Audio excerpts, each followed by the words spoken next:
اللہ تبارک و تعالیٰ نے فرمایا تم اگر شکر کرو گے لئن شکرتم لازیدنکم، میں زیادہ دوں گا، ولئن کفرتم ان عذابی لشدید، اور اگر تم ناشکری کرتے ہو میری نعمتوں کی تو پھر سمجھ لو کہ میرا عذاب بہت ہی سخت ہے۔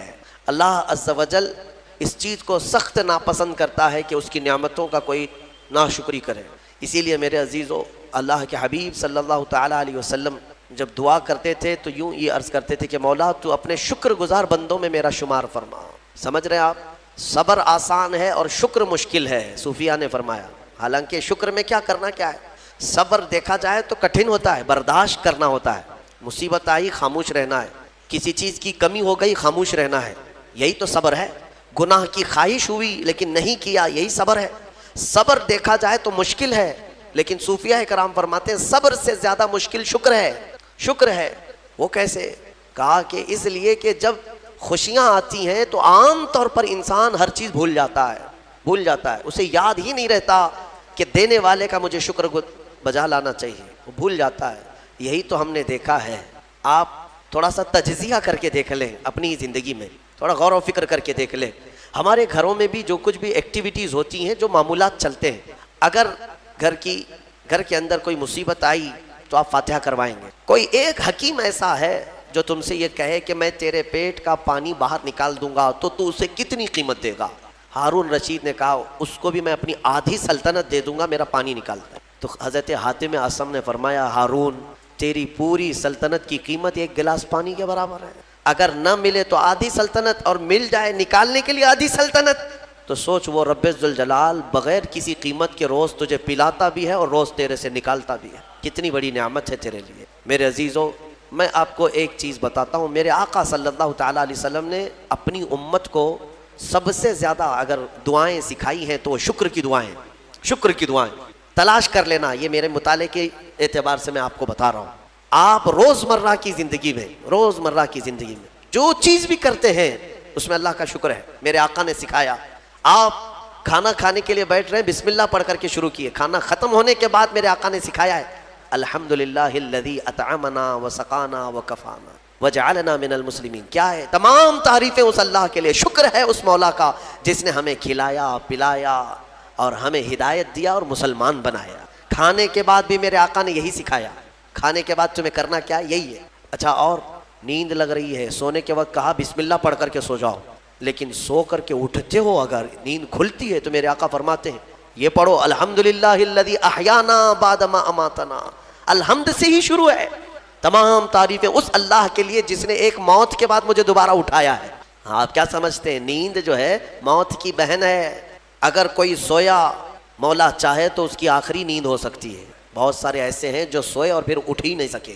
نیند کی حالت ایسی ہوتی ہے کہ وہ آدھی موت کے برابر ہے، اس کو خبر نہیں ہوتی، اسی میں وہ چلا بھی جا سکتا ہے۔ اور پھر جب تمہیں بیدار کرتا ہے مولا تو یہ نعمت ہے، بہت بڑی نعمت ہے کہ تمہیں موت کے منہ میں لے جا کر واپس لے آیا۔ جب بھی تم اٹھتے ہو میرے آقا نے فرمایا شکر بجا لاؤ۔ شکر ہے اس اللہ کا، تمام تعریفیں اس اللہ کی۔ بعد ما اماتنا احیانا بعد ما اماتنا، ہمیں موت دینے کے بعد دوبارہ اٹھایا ہے، اس اللہ کا شکر ہے۔ سو کے اٹھو تو الحمدللہ۔ اتنا ہی نہیں میرے عزیزو، میرے آقا صلی اللہ تعالیٰ علیہ وسلم فرماتے کپڑا اگر پہن لیا تو بھی پڑھو الحمدللہ الذی کسانی ھذا۔ تمام تعریفیں اس اللہ کے لیے جس نے مجھے یہ جوڑا پہنایا۔ ہاں، ورنہ اگر مولا تعالیٰ نہ چاہے تو کسی جسم پر کپڑا بھی نہیں آئے گا، وہ روز تمہیں پہناتا ہے، تمہارے سطر کو چھپاتا ہے۔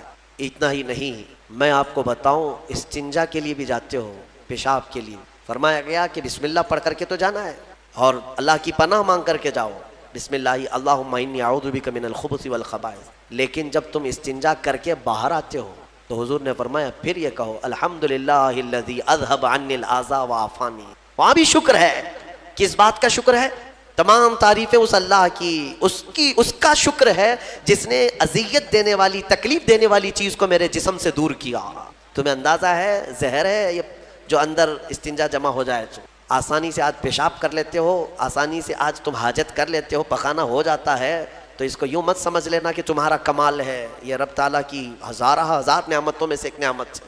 اگر پیشاب تمہارا رک گیا، کڈنی کام کرنا چھوڑ دیتی ہے، آج جاؤ ہاسپٹلوں میں دیکھو ڈائلیسس کی مشینوں پر کتنے مریض سوئے ہوئے ہیں۔ تمہیں پتہ ہے پیشاب اگر نہیں نکلتا تو آج کے زمانے میں نیا ایک علاج ہے، ڈاکٹرز کیا کرتے ہیں کہ پانی جو ہے یہ پیشاب پورا خون میں مل جاتا ہے اور زہر بنتا ہے جسم میں.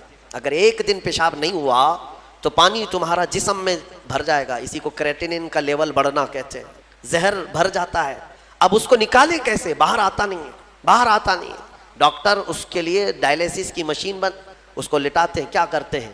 بڑی موٹی موٹی 2 سوئیاں یہاں حلق میں ڈالتے ہیں گردن کے پاس، یا پھر ہاتھ سے ایک پائپ جسم کا پورا خون نکالتا ہے اور مشین میں ڈالتا ہے، اور مشین فلٹر کرتی ہے. دوسرے پائپ سے فلٹر کیا ہوا خون اندر جاتا ہے، اور جو پانی ہے وہ مشین نکال کر کے باہر ایک ڈبے میں پھینکتی رہتی ہے. میرے عزیزو، میں نے اپنی آنکھوں سے دیکھا ہے ایک بار ڈائلیسس کرنے کے لیے 4 گھنٹے لگتے ہیں، 4 گھنٹے لگتے ہیں. اور کئی مریض ایسے ہیں جن کو ہفتے میں 3 مرتبہ یہ کرنا پڑتا ہے، اور ڈاکٹر ان کو ایک بوتل پانی دیتا ہے، لمیٹڈ پانی پینا، پورے 2 دن میں 1 لیٹر سے زیادہ پانی مت پیو. اللہ، چاہ کر کے وہ پانی نہیں پی پاتے، چمچ سے پانی پیتے ہیں، ڈھکن سے پانی پیتے ہیں کہ زیادہ ہو گیا تو جسم میں نکلنے کی جگہ نہیں ہے.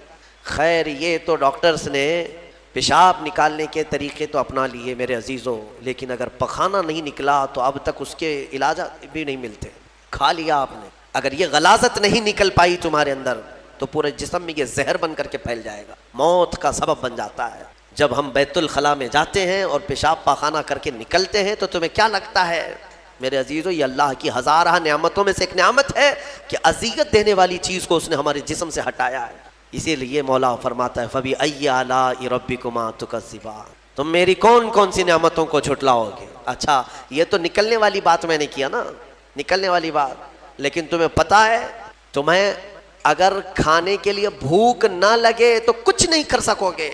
کھانے کی خواہش ہونا یہ اللہ کی نعمت ہے، بھوک لگنا یہ اللہ کی نعمت ہے. اچھا، یہ بھی میں آپ کو بتا دوں، بھوک لگتی نہیں ہے کسی کو تو یہ مصیبت ہے، کھا ہی نہیں سکتا، بغیر بھوک کے وہ اندر لے بھی نہیں سکتا لقمہ. یہ رب تبارک و تعالیٰ کی طرف سے نظام رکھا گیا ہے، وہ بھوک لگتی ہے وہ کھاتا ہے. اور ایک بات میں بتا دوں، ایک بڑی بیماری ہے دنیا کی، بھوک تو بہت لگتی ہے، آدمی کھائے جاتا ہے لیکن پیٹ بھرتا نہیں، سیرابی نہیں ہوتی، شکم سیر نہیں ہوتا. یہ بیماری ہے ہیضے کی بیماری.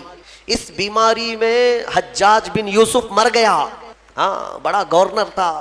جانتے ہیں، بھوک اتنی لگتی تھی اس کو کہ ایک مرتبہ ایک گائے پوری ذبح کر کے بھون کر کے اس کو کھلائی گئی، پیٹ نہیں بھرا. خواہش ابھی بھی باقی ہے، بھوک ابھی بھی ہے، اور کچھ کھلا دو، اور کچھ کھلا دو. اس کو پھر انڈے کھلائے گئے، مرغیاں کھلائی گئی، اتنا کھلایا گیا کہ پیٹ پھٹ گیا اور زہریلا ہو گیا.